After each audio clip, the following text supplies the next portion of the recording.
Bonjour à toutes et à tous et merci de nous rejoindre dans cet exercice qui nous emmène à la découverte des 77 maires nouvellement élus ou désignés au thème des élections communales et municipales du 27 mai dernier. Pour le compte de ce numéro, nous recevons pour vous M. Antoine Djedou.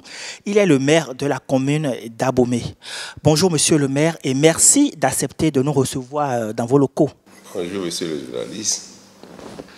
Cela fait quelques mois, quelques semaines que vous avez été élu maire de cette commune, contrairement à vos collègues qui, eux, plutôt ont été désignés au thème de la relecture d'une loi plus ou moins controversée. Aujourd'hui, avec le recul, quelle lecture vous-même vous faites un peu de cette situation inédite dans notre pays? Merci Monsieur le journaliste. Bon, je crois que vous avez déjà fait allusion au code électoral qui nous a permis d'être élu conseiller et ensuite élu maire de la commune d'Abomey. Tout le monde a suivi le processus et le jour où tous les conseillers s'étaient réunis, bon, le parti, tel que le code l'a dit, le parti a fait ma proposition et c'est ça qui a été validé par le conseil à une forte majorité. Et je suis élu maire de la commune d'Abomey. Bien sûr, vous avez été plébiscité par le conseil, mais comme je vous l'ai demandé, par rapport à cette situation inédite où il a fallu faire une relecture d'un code électoral avant que cet maire ne soit désigné. Aujourd'hui, vous, de votre position en tant qu'acteur politique, quelle lecture vous faites justement de cette situation? Oui, je crois que vous devez d'abord faire un tour en arrière pour voir comment les maires étaient élus avant. Si tu n'es pas un candidat qui a beaucoup de moyens, tu ne peux jamais être élu maire. Et dans notre cas, je crois que le parti a jugé que je sois maire et ils m'ont proposé et les conseillers m'ont élu et je suis devenu maire. Tout cela, ce n'est pas un hasard. Moi, je ne dirais pas que c'est un hasard. Tout ce qui vient dans la vie de l'homme, c'est toujours quelque chose que Dieu a prévu. Dieu, lui, tout vient de lui et tout repart à lui selon son bon vouloir. Sinon, ce n'est pas à cet âge que je viendrai en politique. Donc, personnellement, moi, je rends grâce seulement à Dieu pour dire que c'est quelque chose qui est déjà inscrit dans mon destin et cela s'est réalisé. La relecture? La relecture, oui. La relecture, c'est que il faut te dire que tout ce qui se faisait, est-ce que c'était bien? Est-ce que c'était bien que des conseillers, dès que on finit les élections communales, on entend que tous les conseillers sont déplacés quelque part, ou bien c'est des négociations qui commencent, et que c'est après cela que le maire sort du côté où ils ont le plus intérêt et que ça sort comme ça, ce n'est pas bien. C'est tout ça là qui a fait que on a une floraison de partis dans le pays. Et le système partisan, je crois que les gens avaient accepté quand même que les fusions et autres là, et nous avons eu très peu de partis qui sont allés aux élections. Ils avaient accepté. Mais pourquoi ils ont commencé par contester et au moment où il faut désigner le maire? Donc c'est tout ça là que la loi, l'Assemblée, le législateur a corrigé pour mettre chacun dans le rang. C'est ça. Oui, oui, il y en a. On vous aura compris. Mais ici à Abomey, la liste UP est la liste qui a raflé toute la mise. Qu'est-ce que vous avez mis en avant pour inciter la population à voter autant pour cette liste-là? D'abord, ça dépend de chacun des candidats. Si vous me prenez par exemple dans mon quartier, parce que c'est un truc d'arrondissement d'abord. J'ai été élu parce que la population a voulu que je sois leur représentant. Et pour quelles raisons? Bon, ils doivent avoir les raisons. Ils m'ont cité assez de critères que moi-même je ne maîtrise pas. Je ne savais pas que j'étais dans ces critères-là. Ils ont dit que c'est moi qui vais les représenter. Et c'est comme ça. Et ça s'est réalisé effectivement dans les urnes. Et j'ai battu mes adversaires dans tous les postes de vote. Il n'y a pas un seul poste où j'ai été battu. J'ai battu mes adversaires dans tous les postes. Donc cela veut dire que la population voulait effectivement que je sois un conseiller. Et c'est ce qui s'est passé. Et c'est après ça que le reste a suivi. Oui, mais vous n'avez toujours pas répondu à ma question. Qu'est-ce qui a suscité cet engouement de la population envers votre personne? Sachant que je rappelle que vous êtes un retraité. Vous êtes un retraité, donc vous avez eu quand même du parcours. Et qu'est-ce qui motive justement, qu'est-ce qui a motivé la population, ou qu'est-ce que vous leur avez dit concrètement, qu'est-ce que vous leur faites pour qu'ils aient un tel intérêt envers votre personne? Bon, faire quelque chose comme tu le dis, je ne dirais pas que j'ai les moyens de mettre de l'argent dans la campagne. Ils m'ont connu depuis mon enfance. Et ils savent que si je suis quelque part, je n'oublie pas les miens. Ça a été depuis, bon, je ne parle même pas de mon enfance, mais depuis que j'ai commencé par travailler, beaucoup savent que je ne suis pas resté loin de ma population. Beaucoup de réalisations, que ce soit les aides pour les enfants pour aller à l'école, faire ceci dans le quartier, tout ça là, je l'ai fait. Et je ne savais pas que j'allais me présenter un jour devant eux pour dire, bon, accordez-moi votre suffrage pour que je sois élu. Non, je n'ai jamais pensé à cela. Ils le savent.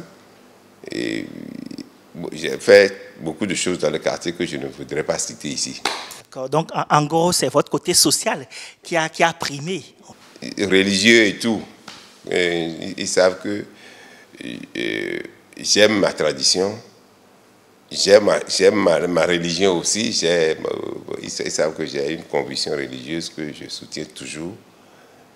Mais ils doivent savoir, c'est la population qui doit savoir pourquoi ils m'ont élu. De toute façon, vous êtes déjà là, confortablement installé sur le fauteuil municipal, sur le fauteuil de la commune. Et alors, aujourd'hui, dans quel contexte ou bien dans quelles conditions vous avez pris le fauteuil, mais vous avez retrouvé la commune? Quel est l'état des lieux, en fait?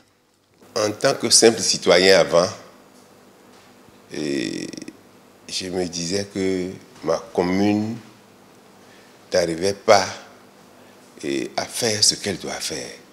Je me disais ça. Et de par mon parcours professionnel, je me suis dit que mais il y a quelque chose qui manque à ma commune. Et effectivement, c'est ça que je suis venu voir. C'est ça. Et il manque quoi justement à cette... Oui. Il manque les attributs d'une ville capitale. Parce que j'ai constaté que Abomey est la ville capitale du département d'Izou. Et en principe, l'économie de cette ville-là ne devrait pas être ce que je suis venu voir. Qui je peux accuser? Je ne peux accuser personne. Je vais accuser d'abord nous-mêmes qui sommes fils d'Abomey. Et quelque part aussi, je peux même accuser aussi le pouvoir central. Parce que quand on dit une ville capitale, cela a des attributs. J'ai vu les autres villes, je connais Porto-Novo, je connais Parakou, je connais Lokossa, je connais Nati-Tengou. Mais il y a certaines ressources qui doivent aller dans le budget communal et qui ne sont pas dans ce budget. Donnez-nous un exemple. Je vous donne l'exemple des directions départementales. En principe, toutes les directions départementales et les succursales de cette direction départementale, ça doit se trouver dans la ville capitale. Si je prends la direction départementale de la SBE aujourd'hui, c'est à Boycon. La direction départementale de la SONEM, c'est à Boycon. Toutes les banques qui devraient avoir leur succursale à l'intérieur du pays, tout est à Boycon. Ils ont 2 usines de grainage. Celui qui voulait faire le chose là, en principe, on devrait nous donner une ville, une usine à Abomey, 2 usines d'huilerie. Mais c'est ces ressources-là qui alimentent le budget de la commune. Un budget de la commune, c'est les patentes et licences. Mais vous avez un inspecteur des impôts qui est ici, mais qui n'a pas de matière à imposer. Il n'y a pas de matière. Ce ne sont pas les services marchands, les trucs de marché qui alimentent un budget. C'est 200 francs, les 200 francs qu'on prend par 5 jours chez les bonnes dames, c'est ça qui va alimenter un budget. Mais il faut voir tout ce que toutes les réalisations que l'État central est en train de faire aujourd'hui à Abomey. Les rues, les lampadaires, tout ça là qui seront bientôt installés. Mais si les rues sont sales, on ira demander encore à l'État central de venir nous balayer ça. Quand une ampoule serait grillée à Abomey, on ira demander encore au président de la République, l'ampoule là est grillée, mais quel enfant vous êtes? Et moi je vous fais ça, je vous achète une moto, vous n'êtes même pas capable de laver cette moto là. Oui, mais monsieur le maire, est-ce que c'est la faute à l'État central que l'usine, par exemple, de dégrenage de coton soit installée à Boycon? On a eu la chance hier de recevoir les gens de la zone franche. Ils étaient en train de parler de la zone franche.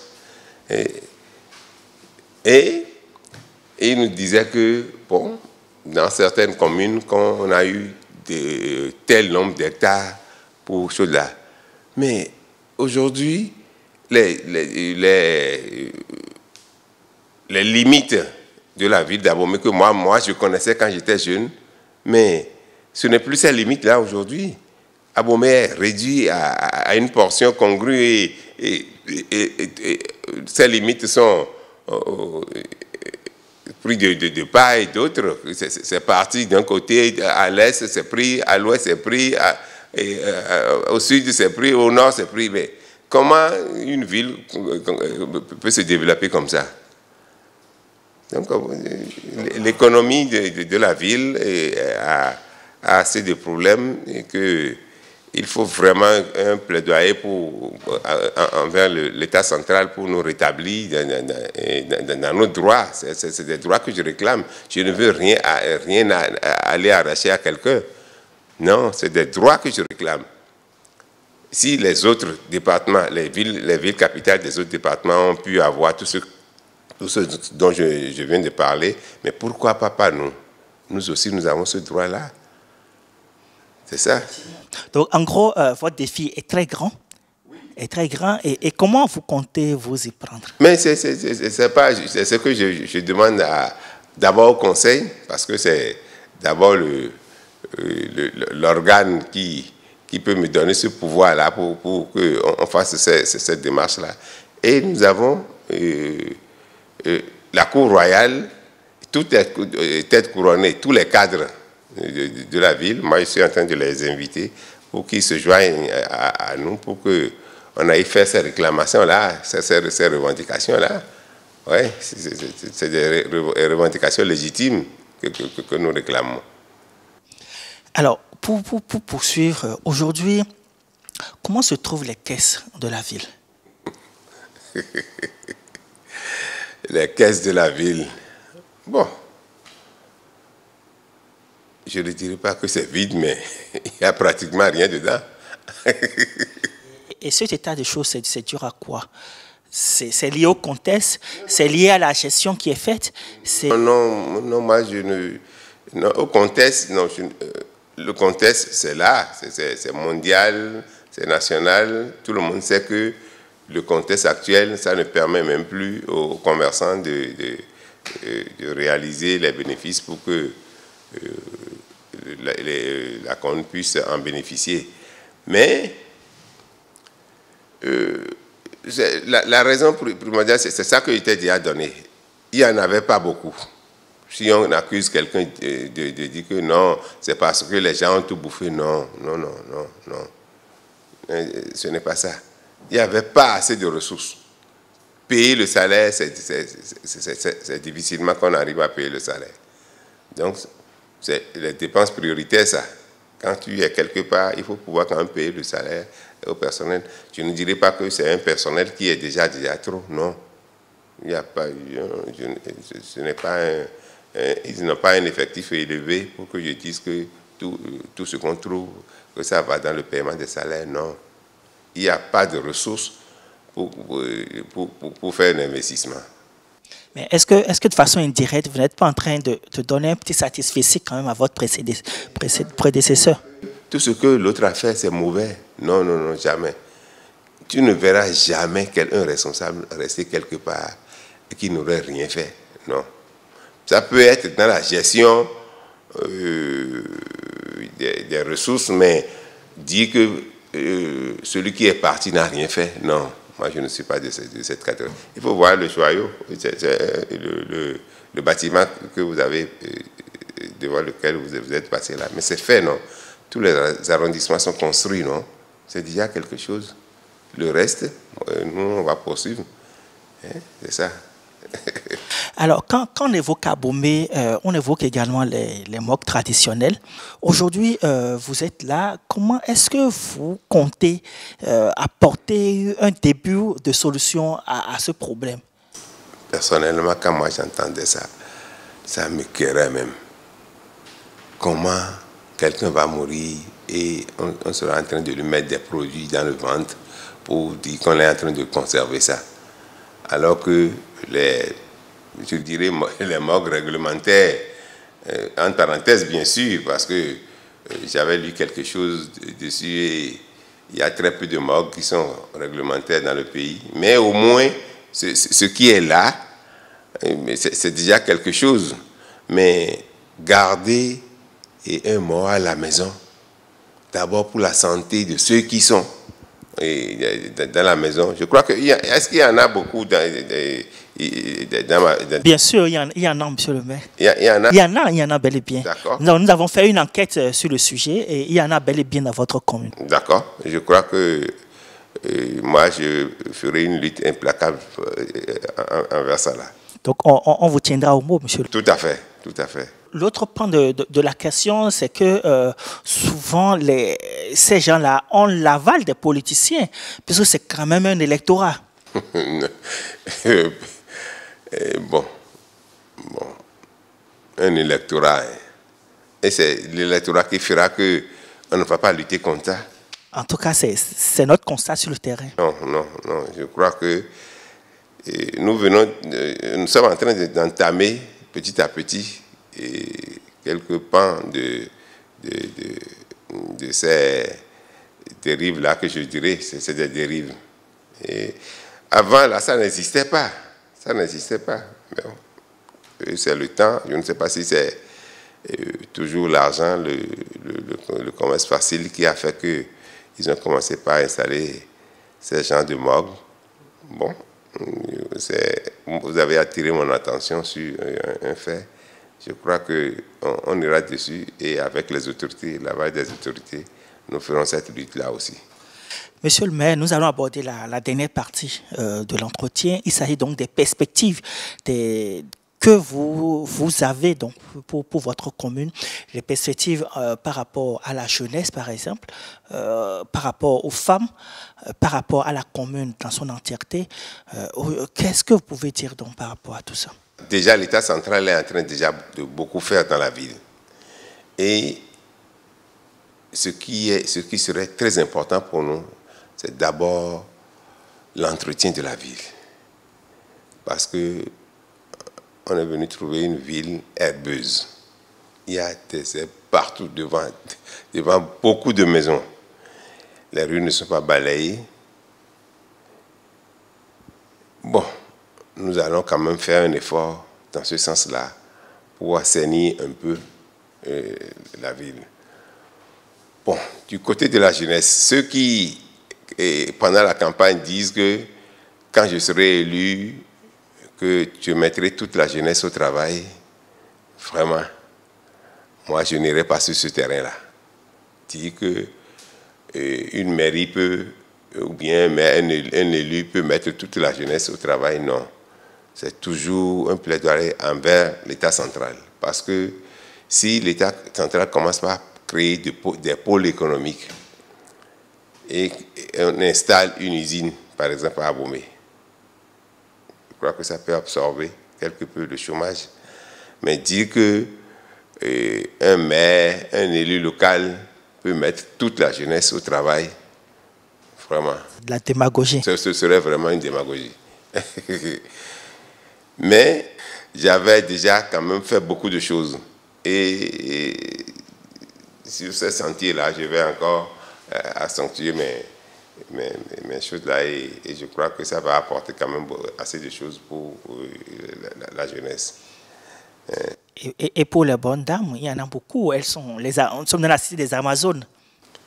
Bon, mais c'est toujours dans le chose là, les microfinances et autres là, je sais que je peux beaucoup de choses. Je ne le dirai pas ici maintenant.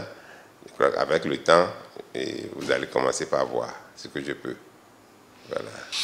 En tout cas, merci beaucoup, monsieur le maire. Est-ce que vous avez une dernière chose à dire à votre population? Oui, à la population, ce que je dirais, c'est l'unité. Parce que c'est dans l'unité qu'on peut faire beaucoup de choses. Nous n'allons pas dire que ce que moi je n'ai pas fait et que l'autre est en train de le faire, que c'est mauvais. Non, peindre tout ce que l'autre a fait en noir, que ce n'est pas bien. Moi, je t'ai dit ça tout à l'heure, que tu m'as posé une question sur le bilan, pratiquement le bilan de l'ancienne équipe.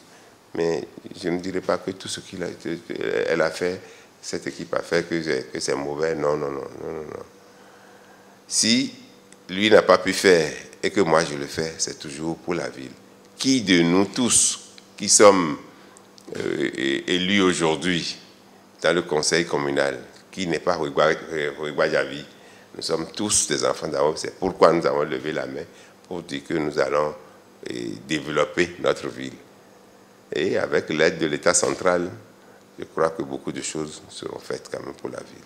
Merci, monsieur le maire, d'avoir partagé avec nous un peu vos perspectives, vos ambitions pour la cité historique d'Abomey. Chers internautes, merci à vous aussi de nous avoir suivis. Je rappelle que nous étions avec monsieur Antoine Djedou. Il est le maire de la commune d'Abomey. Merci et à la prochaine.